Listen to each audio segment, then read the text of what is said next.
नमस्कार दोस्तों, मधुर कथाएं चैनल पर एक बार फिर से आपका हार्दिक अभिनंदन है।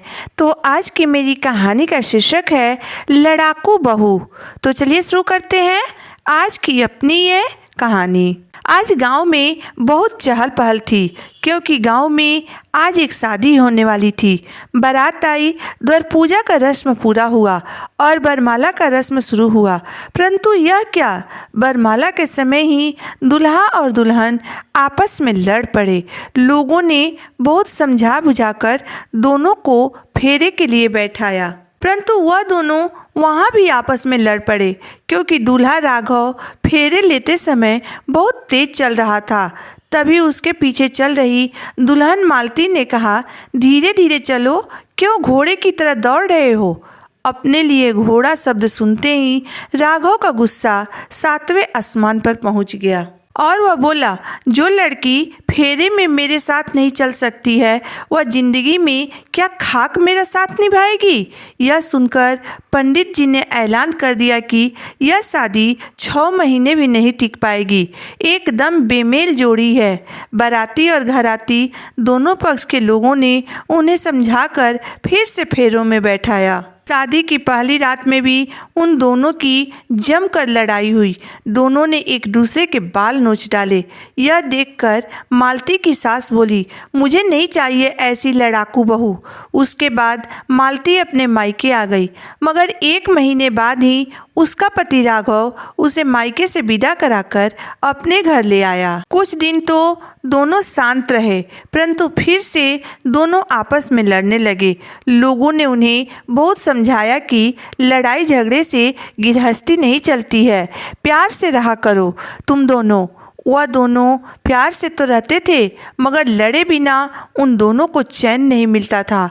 अब उनकी लड़ाई बदल चुकी थी। अब मालती लड़कर अपने मायके नहीं जाती थी क्योंकि दोनों ने रूठने के बाद एक दूसरे को मनाना सीख लिया था। धीरे धीरे लोग भी उनकी लड़ाई को समझ गए। जो उन दोनों को जानता था वह उनकी लड़ाई के बीच में बचाव करने नहीं आता था क्योंकि उन्हें पता होता था कि कुछ देर बाद दोनों नॉर्मल हो जाएंगे, मगर उनके बीच बचाव करने वाले को लेने के देने पड़ सकते हैं। एक दिन राघव और मालती बस से कहीं जा रहे थे। अचानक दोनों बस में ही आपस में लड़ पड़े। राघव ने अपना जूता निकाल लिया और मालती ने चप्पल। फिर दोनों एक दूसरे पर बरसाने लगे।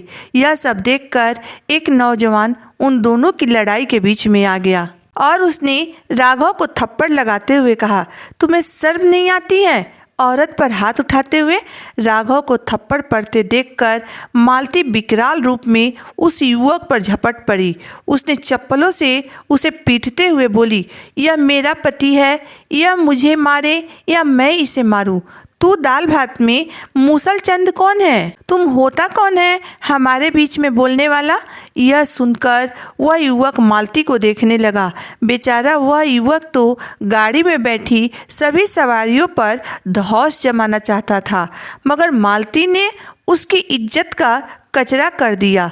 चप्पल खाकर वह युवक दूर कोने में जाकर खड़ा हो गया। कुछ देर बाद ही मालती और राघव एक ही बोतल में मुंह लगाकर पानी पी रहे थे। ऐसे ही राघव और मालती आए दिन आपस में लड़ते रहे और दोनों की जिंदगी ऐसे ही लड़ते झगड़ते गुजरती रही और वे 5 बच्चों के माता पिता बन गए। घर में बहुएं आ गई, परंतु मालती और राघव का लड़ाई अभी भी जारी रहा। फिर पोते पोतियों से घर भर गया, मगर राघव और मालती की लड़ाई बंद नहीं हुई। मगर एक दिन मालती अचानक गंभीर रूप से बीमार पड़ गई। उसे अस्पताल में भर्ती करवाना पड़ा। अचानक ही दोनों की लड़ाई बंद हो गई। राघव तो जैसे पागल हो गया था, गुमसुम सा हो गया था। अब वह अस्पताल में मालती के बेड के पास बैठा टुकुर टुकुर उसे निहारता रहता था। वह उदास होकर कहता, जल्दी से ठीक हो जा भाग्यवान, तुमसे बात के बिना मेरा मन नहीं लगता है। मालती धीरे से कहती, अब बूढ़ी हो गई हूँ जी, शरीर में दम नहीं रहा। लगता है अब मेरा बुलावा आ गया है, अब मैं आपका साथ नहीं निभा पाऊंगी। यह सुनकर राघव रो पड़ता था और कहता था, ऐसे मत बोल बावली, तुम्हारे बिना मैं नहीं जी पाऊंगा। मालती कहती, अब जी कर क्या करोगे बुढ़ऊ, चलो साथ ही निकल चलते हैं। ऊपर जाकर मैं बिल्कुल अकेली पड़ जाऊंगी, वहाँ कौन मेरे साथ लड़ाई करेगा, रूठ जाऊंगी तो मुझे कौन मनाएगा। इतना कहकर बूढ़ी मालती बीमारी में भी मुस्कुरा देती थी। उसे मुस्कुराते हुए देखकर राघव कहता, तुम हंसती हुई आज भी गजब ढाती है बुढ़िया। मालती अपनी झुर्री भरे चेहरे पर हाथ फेर कर कहती, क्यों झूठ बोलते हैं बुढ़ऊ, अब तो सारा रूप इन झुर्रियों में छुप गया है। राघव कहता, तुम्हारे साथ 70 साल कब गुजर गए मुझे पता ही नहीं चला। तुम सर पर मटकों की जोड़े लेकर बल खाती हुई चलती थी, यह मुझे कल की ही बात लगती है। फिर कई महीने गुजर गए। मालती ने बिस्तर पकड़ लिया। सारे डॉक्टरों ने जवाब दे दिया। डॉक्टर का कहना था कि अब शरीर ढल चुका है, दवा असर नहीं कर रही है। और फिर एक दिन मालती की आवाज़ हमेशा के लिए बंद हो गई। अब वह बोल भी नहीं पाती थी। अब राघव अकेला ही उसके पास बैठकर बड़बड़ाता रहता था। मालती टुकुर टुकुर उसकी तरफ देखती रहती थी। कभी कभी राघव की बातें सुनकर मालती की आंखों से आंसू निकल पड़ते थे, मगर वह कुछ बोल नहीं पाती थी।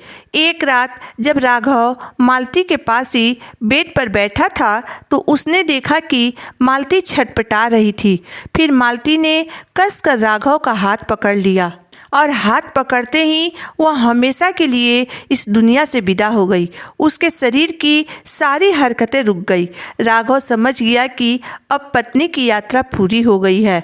वह पूरी रात मालती का हाथ पकड़कर उसके पास ही बैठा रहा। सुबह जब चाय लेकर उसका बेटा कमरे में आया तो देखा उसके पिताजी माँ के पास चुपचाप बैठे हैं। बेटे ने आवाज़ लगाई तो राघव ने कोई जवाब नहीं दिया, मगर जब बेटे ने बाप के कंधे पर हाथ रखकर हिलाया तो देखा राघव बेड के एक तरफ झूल गया, मगर नीचे नहीं गिरा, क्योंकि उसका एक हाथ अभी भी मालती के हाथ में था। दोनों पति पत्नी ने एक साथ ही इस दुनिया को अलविदा कह दिया था। फिर दोनों का एक ही चिता पर दाह संस्कार कर दिया गया। अब वह दोनों हमेशा के लिए एक हो गए थे, फिर कभी जुदा नहीं होने के लिए। दोस्तों, थोड़ी सी तू मैं होते ही आजकल के बच्चे शादी तोड़ने पर उतारू हो जाते हैं, मगर उन्हें यह नहीं पता होता है कि पति पत्नी का रिश्ता ही प्यार और तकरार का होता है। बिना तकरार का प्यार बिल्कुल अच्छा नहीं लगता है। इसलिए ज़िंदगी में थोड़ा तकरार भी ज़रूरी है, लेकिन तकरार का मतलब यह नहीं है कि रिश्ता ही टूट जाए। दोस्तों, आपको मेरी कहानी कैसी लगी आप मुझे ज़रूर बताइएगा। अगर आपको मेरी कहानी अंत तक पढ़ने और सुनने के बाद पसंद आई हो तो मेरे वीडियो को लाइक कर दीजिएगा, चैनल को सब्सक्राइब कर दीजिएगा, ताकि मेरा हौसला बना रहे और मैं रोज़ आपके लिए नई नई कहानी लिखती रहूं। तो फिर मिलते हैं एक नई वीडियो एक नई कहानी के साथ। तब तक के लिए धन्यवाद।